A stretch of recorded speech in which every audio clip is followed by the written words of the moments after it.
Binsey Poplars by Gerard Manley Hopkins.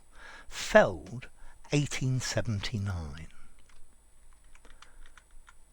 My aspens dear, whose airy cage is quelled, quelled or quenched in leaves the leaping sun, all felled, felled, are all felled, of a fresh and following folded rank, not spared, not one, that dandled a sandalled shadow that swam or sank on meadow and river and wandering weed winding bank.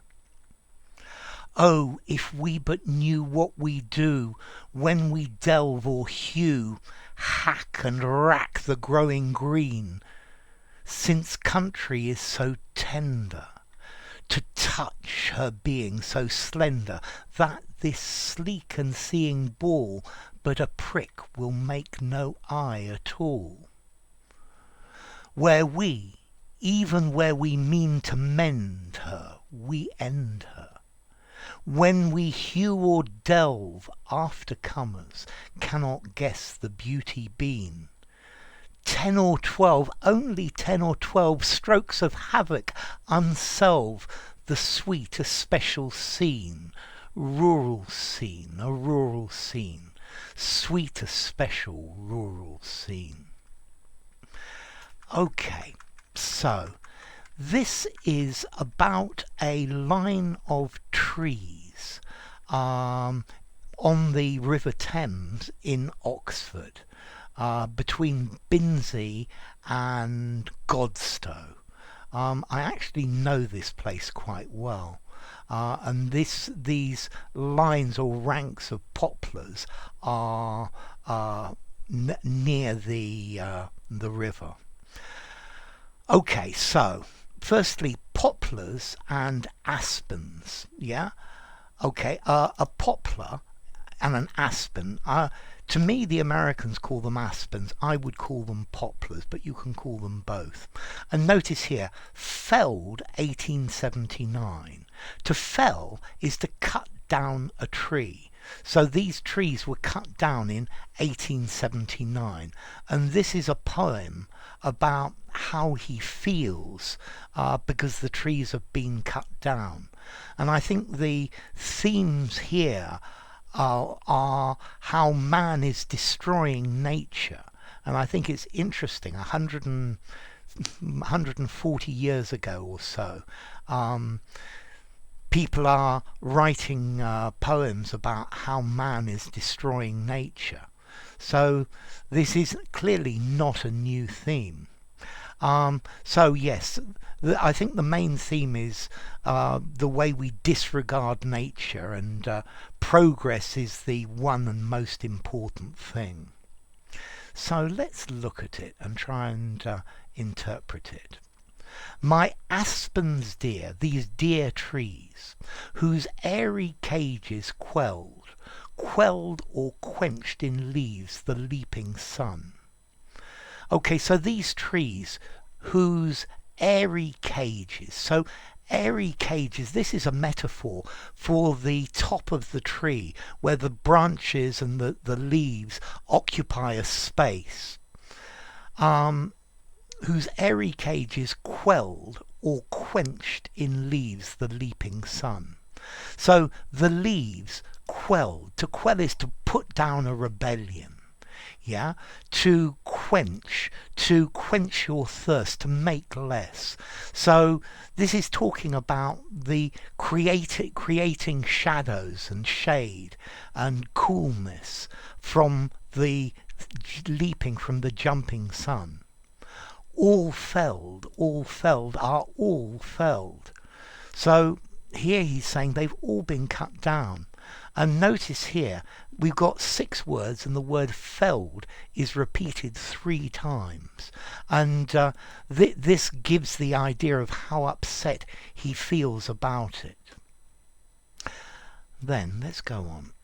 Of a fresh and folding rank, not spared, not one. I think we'll just do to there. So here, the rank, this rank is giving a metaphor like a rank of soldiers. Yeah? So, of a fresh and following folded rank, we've got the idea of all these trees standing in a line as a rank of soldiers. Not spared, not one. So they've all been cut down and they've all folded to the ground. Yeah, so not one of them has been spared, not one of them has not been cut down. That dandled, a sandalled shadow that swam or sank on meadow and river, and wind or wind, wandering weed-winding bank. So here, dandled is talking about dangling. And I think here and here a sandal is the shoe that you wear. And I think here the image is somebody sitting on the riverbank and they've got a sandal on their feet, on their foot, and this is casting a shadow into the river. Yeah? That dandled a sandaled shadow. Okay, so the shadow from the sandal that's hanging. That sang or swam or sank on meadows. So these shadows that the trees provide. Firstly, he's creating a metaphor about it being about someone sitting there comfortably with a shadow being cast by their sandals. But then he's also saying that these lovely trees cast a shadow on the meadow and on the river and on the wind-wandering or wind-wandering, weed-winding bank. Okay, so here the bank is the path that goes along the edge of the river, and these trees are between the river and the path. Yeah? Okay, so the trees are casting a shadow on the meadow, Port Meadow opposite, and the River Thames itself. And so this could be both wind or wind. Maybe the wind walking down, moving down the path, or to wind, to go backwards and forwards. I think even though I read it as wind, I think it's probably wind-wandering, weed-winding bank. Okay, so the bank normally there are lots of weeds all over the place, and the path actually at here at Binsey, it curves, and therefore there is the bank winds, to wind backwards and forwards. Okay. Oh, but if we knew what we do when we delve or hew, hack and rack the growing green.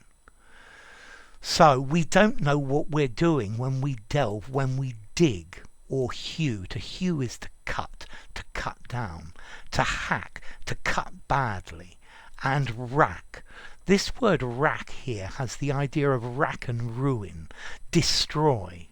So if we only knew what we were doing when we were digging up and cutting down and slicing and ruining the growing green. Here the growing green, this is a metaphor for nature. Yeah? So if only we knew what we were doing to the countryside, to our poor planet, when we start cutting down trees and things like that. Since country is so tender to touch, her being so slender. Oh, I think I'll go to there. So because the countryside, because nature is very tender, it's very sensitive. Yeah, tender here means something that's sensitive, that's easily hurt. So the countryside, when you start to cut down trees and dig it up, it's greatly affected. Her being so slender. Okay, so the nature is so thin. Yeah, and then we get this next bit. That like this sleek and seeing ball, but a prick will make no eye at all. Okay, these two lines are filled with metaphors. I think I'm going to do the second one first. But a prick will make no eye at all. So here he's talking about if you take a pin or a needle or something sharp and stick it in your eye, then you're not going to be able to see. And this is also alluding to the fact that how horrific this sight of the chopped down poplar trees is to him. Yeah. So he's saying that if you prick your eye, you're not going to be able to see. If you destroy the countryside, you are effectively destroying yourself. And then that, like this sleek and seeing ball, here I think the ball is referring to this planet that we live on. Sleek means glossy, with a beautiful surface, yeah, and okay, that this beautiful earth that we live on, yeah, it's like pricking out your eye. But also with seeing ball, it's referring to the eye as well. So there are lots of eye references to this. It's one large metaphor. Where we, even where we mean to mend her, we end her. So notice as well this repetition, where we, even where we. Okay, so it's almost like he's thinking, where we, even where we. So even when we mean to mend her, to repair the damage we've done to nature, we end her, we destroy her. Her clearly is nature, or also the planet Earth. Yeah, so even if we try and make things better afterwards, after we've destroyed nature, it is the end. When we hew, when we chop, or delve, when we dig, so when we chop down trees or dig up plants. Aftercomers cannot guess the beauty been. So aftercomers are people who come later, who come after, have no idea of the beauty that was once there. This reminds me of an old person saying, when I was a kid, all of these houses used to be trees. There used to be a forest here, or it used to be open meadows or farmland. And then it goes on, 10 or 12, only 10 or 12 strokes of havoc unselve the sweeter special scene. So 10 or 12 strokes. So these are strokes with the axe, 10 or 12 strokes where the axe hits the tree. Yeah, a stroke of the axe is a movement of havoc. Unselve. Okay, here unselve. Selve is talking about unself. Yes, so unselve, it says we are destroying ourselves by doing this. And by destroying these trees, we are destroying ourselves. We're destroying the beauty around us. So of havoc, unselve, destroy this sweet especial scene. Okay, I think nowadays I would use special, not especial, because especially normally means very much in this case, whereas special is something that is out of the ordinary. Yeah, rural scene, a country rural scene. So we unselve, we destroy this sweet special scene, this rural scene, a rural scene, sweet especial rural scene. So now here he's thinking about the beautiful scene that there was here before and how it's gone, and he's remembering it. Yeah? Okay. So, enough. If you enjoyed the video, give it a rating, subscribe to my channel, and I'll see you soon. Bye for now. And this was Binsey Poplars by Gerard Manley Hopkins. Very beautiful trees.